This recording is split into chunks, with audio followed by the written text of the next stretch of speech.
a waterproof jacket on because it's been pouring all day. It's been really wet, which is not the ideal conditions in which to test a litre sports bike, I think you'll agree. But we've persevered anyway, and it's BMW's 2019 S1000RR we're here to ride.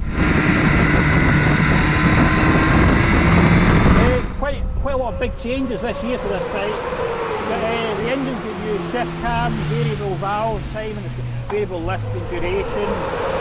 The frame's been quite heavily changed as well. It's got a new flex frame, as they call it, just different sort of flexibility and different settings in that sense. Electronic suspension. It's got less weight, more power, which I think you'll agree is exactly what they want.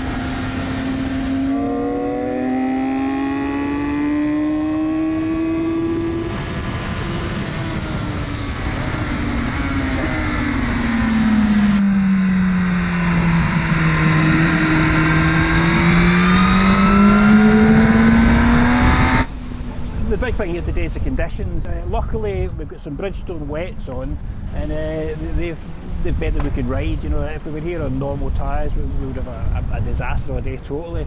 The morning was a bit of a total washout pretty much, but we go out in the afternoon, and you know, it's really impressive how the bike's dealt with these poor conditions. You know, it's been 207 horsepower is a handful at the best of times, but when there's wet patches, standing water, little tiny rivers running across the track, you know, that's when you're really up against it.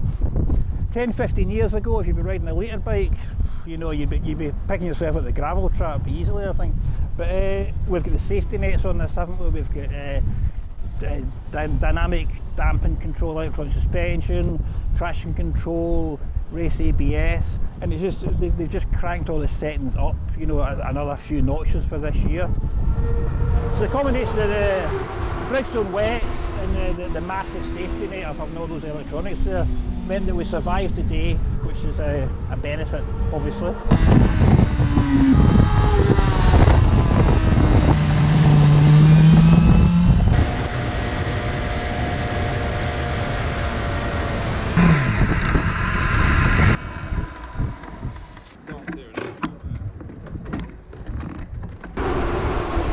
We've got a lovely new colour LCD dash. The bikes we're riding have been the M Sport bikes, and they've got carbon wheels, which is quite impressive considering the price. I mean, 19 grand I think for the M Sport version of this bike, and to get the carbon wheels for that is quite impressive. 15 grand for the base model, and BMW UK is also doing a sport version at about 16.7, which is good, you know, it's a halfway house in terms of the performance. It would be nice to ride this in dry conditions to get the full flavour of it, and I think when we go back to the UK we'll be phoning BMW up and getting one to whiz around Brands GP or Silverstone and see what we think of it then. In the meantime, it's a thumbs up from Estoril. The electronics, the Bridgestone wets have meant we've saved the day from what could have been a bit of a disaster.